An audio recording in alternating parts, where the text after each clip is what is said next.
Bismillahirrahmanirrahim. Assalamualaikum warahmatullahi wabarakatuh. Alhamdulillahi rabbil alamin. Wal aqibatu li ahli taqwa wal yaqin. Wala udwana illa ala zalimin. Ashhadu an la ilaha illallah wahdahu la syarika lah. Wa ashhadu anna sayyidana wa nabiyyana Muhammadan abduhu wa rasuluh. Allahumma salli ala Fatimata wa abiha wa ba'liha wa baniha wa sirril mustawda'i fiha bi'adadi ma ahata bihi ilmuk.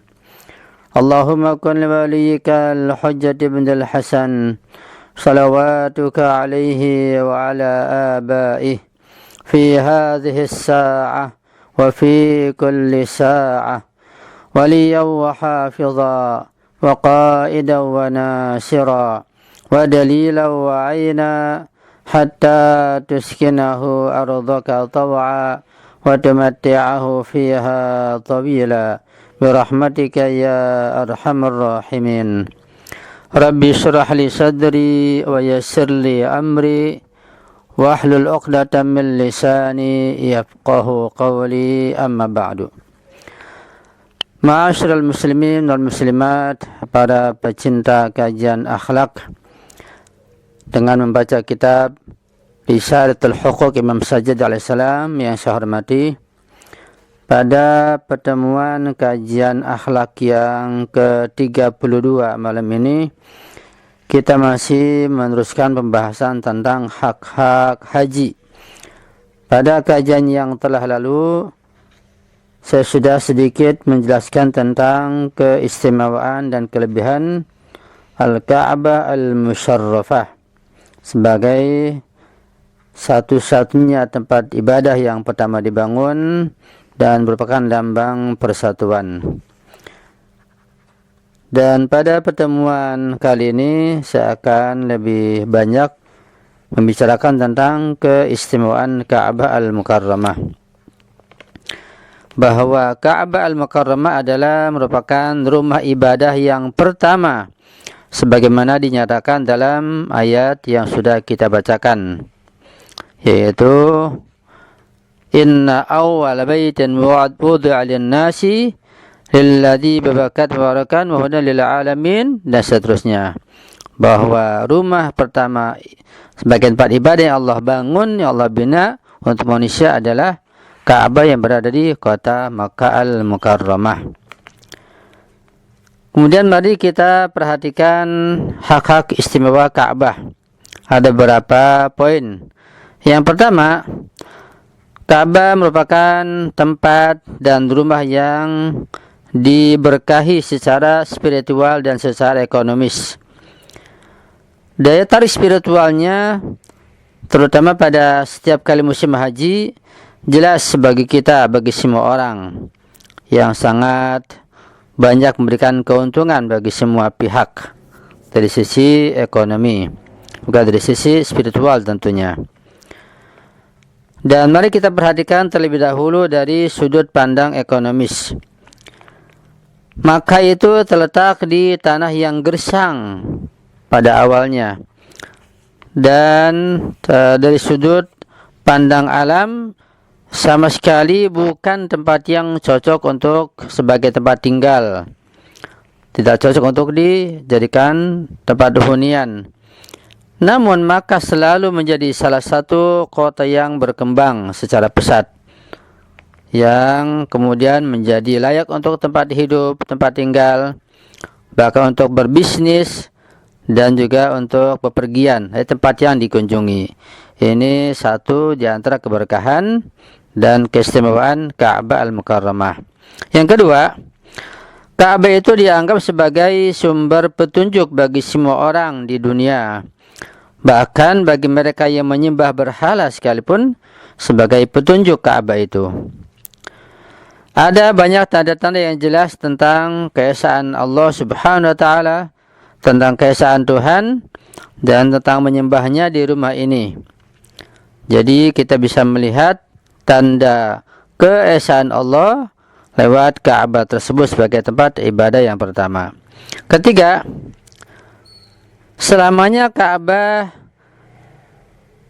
selalu selamat dari berbagai serangan musuh-musuh yang berniat jahat, yang berniat ingin menghancurkan Ka'bah tersebut di sepanjang sejarah.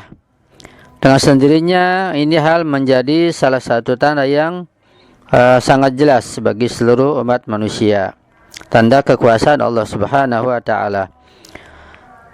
Masing-masing berikut ini adalah sebagai pengingat yang besar, kenangan yang kekal buat kita. Apa itu? Yaitu adanya air Zam-Zam, adanya Safa dan Marwah, adanya rukun, hatim atau ruangan, Hajar Aswad, dan juga adanya Hijr Ismail. Masing-masing dari 4 sisi Ka'bah ini disebut dengan rukun. Hatim adalah nama dari ruang antara Hajar Aswad dan pintu Ka'bah. Jadi ada ruang antara Hajar Aswad dan pintu Ka'bah disebut hatim. Hijr Ismail adalah tempat utama yang dibangun seperti sebuah lengkungan di sisi barat laut dari Ka'bah. Jadi Hijr Ismail sifatnya ada bentuknya melengkung. Dari tanda-tanda yang jelas ini, pemberhentian Ibrahim secara khusus dinyatakan dalam ayat di atas, karena itu adalah tempat di mana Ibrahim alaihissalam berdiri untuk membangun Ka'bah. Itu maqam Ibrahim. Beliau di situ melakukan upacara ibadah haji atau menyuruh orang-orang untuk menunaikan upacara yang sangat besar ini. Yang keempat, Ka'bah adalah merupakan rumah yang aman. Itulah beberapa keistimewaan Ka'bah. Setelah membangun Ka'bah, Nabi Ibrahim alaihissalam berkata, "Ya Allah, jadikanlah kota ini sebagai kota yang aman." Itu doa Nabi Ibrahim ya kepada Allah Subhanahu wa taala. Kemudian Allah mengabulkan doa Nabi Ibrahim tersebut ya, dan menjadikan kota itu kota yang aman, tentram dan damai.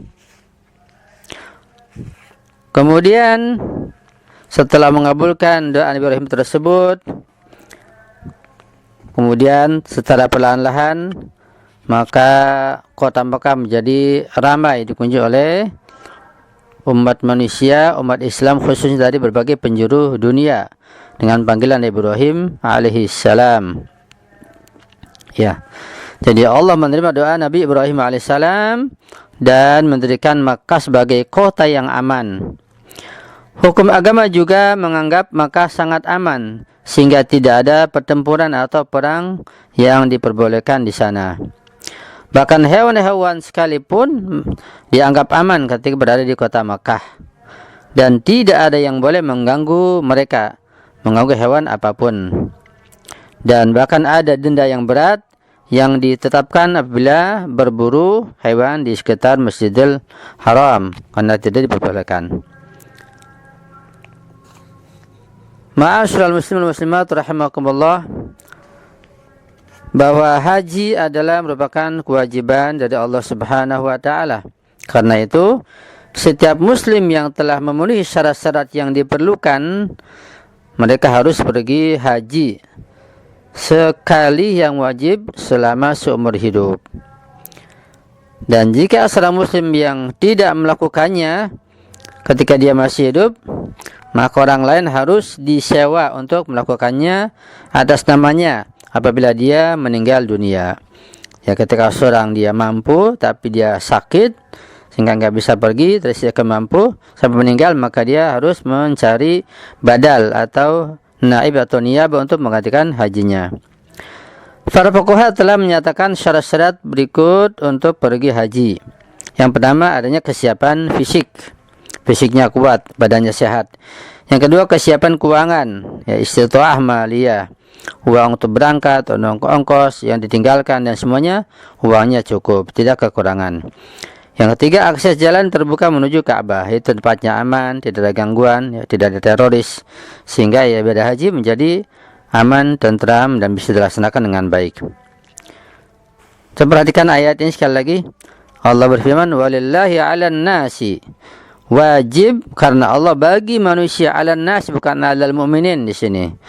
Hijjul baiti man istata'a ilaihi sabila. Wajib karena Allah bagi seluruh umat manusia tanpa kecuali pergi haji ke Baitullah bagi yang mampu untuk menuju ke sana. Dalam ayat ini ziarah ke Baitullah dianggap sebagai kewajiban bagi mereka yang mampu menunaikannya. Kita juga dapat menyimpulkan bahwa ziarah ini tidak terbatas pada umat Islam saja. Sebaliknya wajib bagi semua orang untuk pergi ke sana. Ini sama dengan pernyataan bahwa al-kuffaru mukallafuna bil furu' kama annahum mukallafuna bil usul. Orang kafir itu diwajibkan menunaikan cabang-cabang agama sebagaimana mereka berkewajiban mematuhi prinsip-prinsip dasarnya atau usul. Oleh karena itu, ayat ini mencakup semua orang. Namun syarat agar ibadah haji ini diterima adalah harus memeluk Islam terlebih dahulu. Jika tidak, maka ibadah ini akan kehilangan nilai yang sebenarnya.